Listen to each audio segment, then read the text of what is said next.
네, 안녕하십니까. 진정 배우를 꿈꾸는 사람들의 멘토 K.에티입니다. 오늘은 여러분과 함께 배우 화술, 연기 화술 중에 박자에 따른 리듬감에 대해서 살펴보는 시간들을 갖도록 하겠습니다. 우리가 말을 할 때 말의 최소 단위가 뭐죠? 음소죠, 음소. 즉 기역이나 니은, 아나 어 이런 것처럼 어떤 자음이나 모음으로 이루어진 거, 이걸 우리가 음소라고 하는데, 이 음소가 제일 작은 단위고, 그리고 내가 말을 할 때 최소 발화 단위는 음절이라고 하죠. 음소들이 합쳐져서 음절이 되고, 이 음절들이 모여서 단어가 됩니다. 단어들이 모여서 구나 절, 문장 이렇게 이루어지죠. 그리고 문장이 길어지면 복문, 몇 개의 문장이 합쳐지면 우리가 복문이라고 하고, 그리고 문장들의 집단을 우리가 문단이라고 합니다. 그래서 우리가 말을 할 때 이렇게 음절들의 조합을 통해서 단어를 형성하고, 단어의 조합들을 통해서 문장을 형성하고, 문장의 조합들을 통해서 문단을 형성해서, 그렇게 해서 우리가 의사 전달을 하고 정보 전달을 하죠. 근데 우리가 말을 할 때 이 음절을 파괴시키게 되면 우리가 말이 전달 안 되는 경우가 있습니다. 예를 들어서 너 좋아해 하면 되는데, 나는 좋아해 이렇게 말하면 우리가 안 들리죠. 여기서 문제는 뭘까요? 너 좋아해 라고 얘기할 때 우리가 각각의 음절이 가지고 있는 일정한 길이를 유지하고 있는 거거든요. 즉 너 좋아해, 이게 아무리 내가 빠르게 해도 이 각각의 음절들이 살아있어야 되는데, 나는 좋아해 이러면 어떻게 돼요? 음절들이 파괴가 되죠. 음절들이 파괴가 되다 보니까 우리가 말이 안 들리는 경우가 많아요. 그래서 우리가 대사를 할 때 아무리 말을 빠르게 하는 것처럼 해도 각각의 음절이 가지고 있는 이 고유의 길을 유지를 시켜줘야지 대사 전달이 되는데, 이 음절이 파괴되면 대사 전달이 안 되는 경우가 많이 있다고 하는 거죠. 그러니까 제가 유튜브를 찍을 때 말이 좀 빠를 거예요. 말이 좀 빨라도 여러분한테 이 정보 전달이 되는 건, 제가 말이 빠른 와중에도 음절의 길이들을 유지할 때 이때는 말이 좀 정확하게 전달되고요. 그리고 저도 이제 하다 보면 목 상태가 안 좋거나 그러면 음절이 파괴되는 경우가 있어요. 이럴 때는 아마도 의미 전달이 안 되는 경우가 좀 가끔 있을 겁니다. 그래서 우리가 이 음절이 말의 최소 단위라고 할 수 있는데, 이 음절이 가지고 있는 박자감 때문에 리듬이 형성될 수 있다. 이런 내용을 오늘 살펴보는 시간들을 갖도록 하겠습니다. 음악에서는 4분음표를 하나의 박자로 취급을 한다 그래요. 그러니까 하, 늘, 나, 라. 내가 이렇게 또박또박 말하듯이 하면 이 각각의 음절이 한 박자씩을 이루는 거죠. 하, 늘, 나, 라. 근데 내가 평상시에 말하듯이 하면 하늘 나라, 하늘 나라, 하늘 나라 이렇게 되죠. 근데 이걸 내가 좀 더 빠르게 얘기하면 하늘나라, 하늘나라 이렇게 이제 빨라지는 경우가 있죠. 즉 하늘나라 네 박자고, 하늘나라 하면 두 박자고, 하늘나라 그럼 한 박자죠. 그러니까 지금 마지막에 했던 하늘나라 같은 경우는 한 박자 동안에 네 음절을 하는 거죠. 하늘나라는 각각의 박자에 한 박자에 한 음절씩을 하는 거고, 그리고 하늘나라는 두 개의 박자에 네 음절을 하는 거죠. 그리고 마지막에 한 박자 안에 하늘나라, 즉 한 박자 안에 네 음절을 하게 되는 겁니다. 이렇게 말의 빠르기를 다르게 하니까 어떻게 돼요? 말에 어떤 리듬감이 형성이 되죠.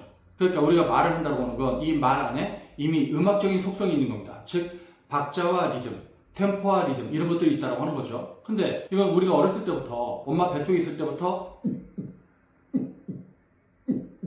엄마의 심장 소리를 들으면서 이 박자감이 이제 저절로 형성된 거죠. 그래서 엄마가 많이 놀라거나 그러면 해서 우리가 좀 더 빠르게 움직이는 어떤 비트감을 느꼈을 것이고, 그리고 엄마가 좀 더 안정적이면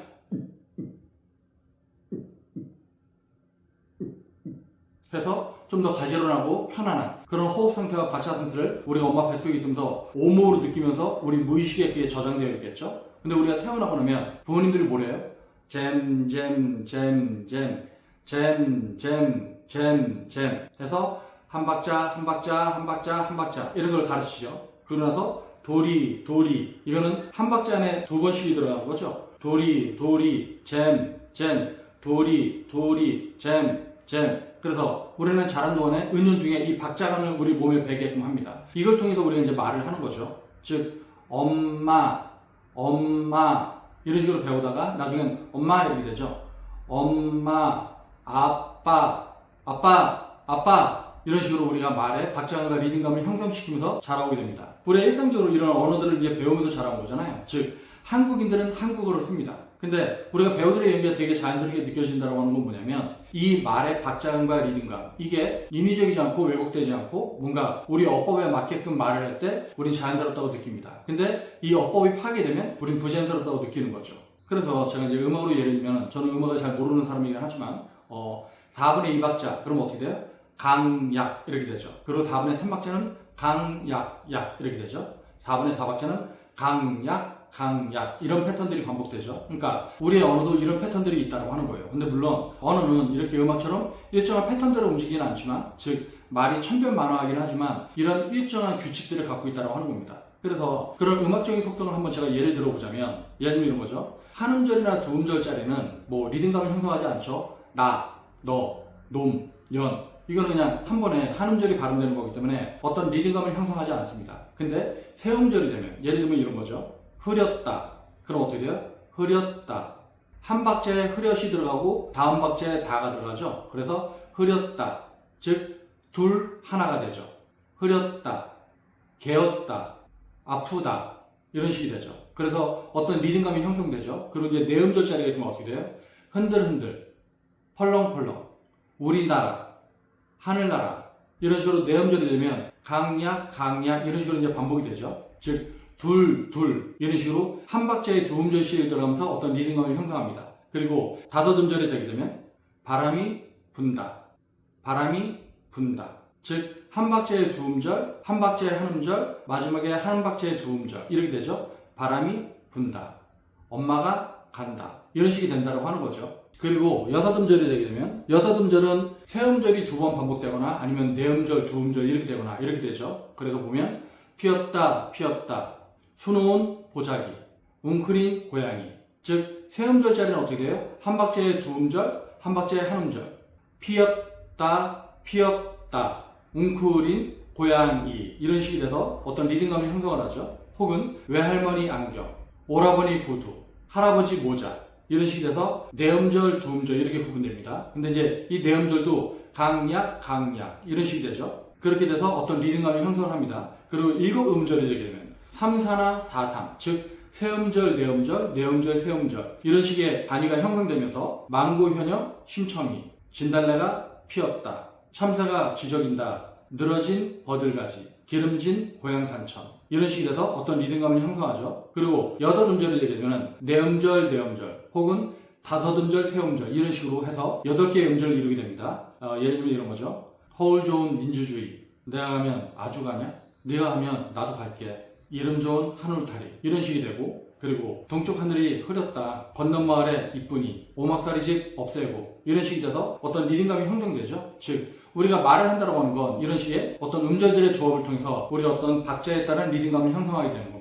우리가 말을 한다고 하는 건 음악적인 속성이 있어요. 근데 음악과는 좀 다른데, 우리가 이 룰들, 이 규칙들을 파괴하게 되면 뭔가 대사 전달도 안 되고 의미 전달도 안 되고, 그리고 말이 뭔가 이렇게 단조롭고 재미없고 이제 이런 식이 된다고 하는 거죠. 근데 여러분들이 어떤 긴장을 가지지 않고 편하게 얘기하게 되면, 즉 여러분들이 호흡을 안정적으로 쓰는 가운데 소리를 열고 편하게 얘기하면 이런 음악성은 저절로 표현된다고 하는 거죠. 왜? 여러분들은 한국인이니까. 그리고 한국에서 몇십 년을 살면서 한국어를 썼기 때문에 이 말을 자연스럽게 쓸 수 있는 재주가 있다고 하는 겁니다. 근데 연기를 할 때 어떤 강박관념 때문에 내가 뭔가 더 보여주려고 하고, 그러다 보니까 호흡이 왜곡되고 소리가 왜곡되고, 그러다 보니까 발음도 뭉개지고, 그러다 보니까 여러분들이 이런 말이 가지고 있는 어떤 음악적인 속성이 사기된다고 하는 거죠. 그래서 여러분들이 음절들을 좀 잘 활용해야 되겠구나. 즉 내가 급하게 말을 하거나 무조건 빠르게 말을 하는 게 아니라 이 말이 가지고 있는 음악성을 충분히 활용을 해서 말을 해야 되겠구나. 근데 또 제가 이렇게 얘기했다고, 제가 좀 아까 하늘, 나라 이랬다고 해서 또 이걸 하늘, 나라,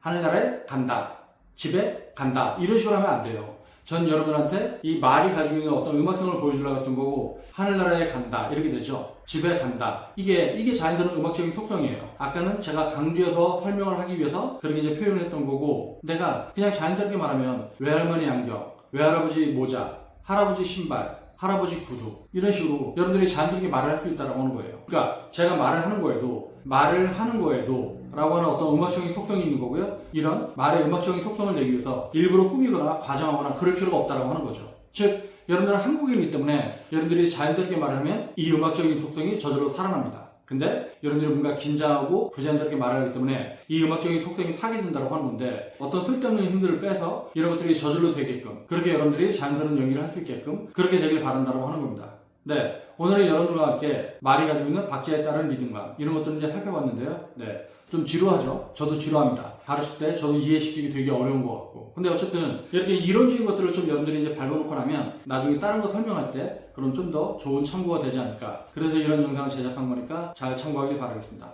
네, 오늘 동영상은 여기서 마치겠고요. 그러면 다음 동영상 볼 때까지 안녕.